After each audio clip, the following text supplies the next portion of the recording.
Kaygılı günümde ruh ruvanım geldi. İstep var yarına uşana da yarım geldi. Neynelerini iyi de Muhammed yarım geldi.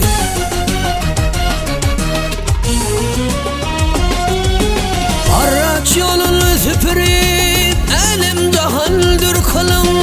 4 mendil yala yine yüpekli atlar yazın. Tavşarın bağlarına bilbil kapatı zalın.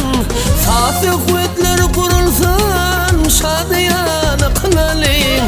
Beynelerini idep şana da hanım geldi.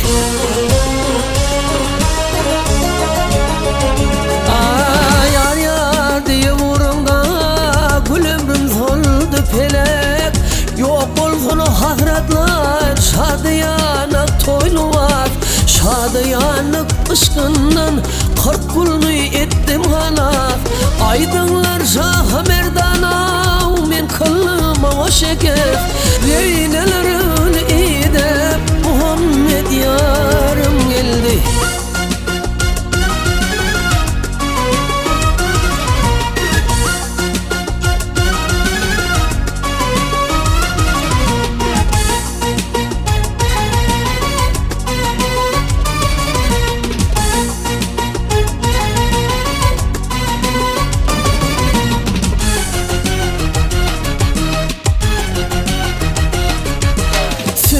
Saçım titredip elim münevver olsun. Sümül saçım titredip elim münevver olsun.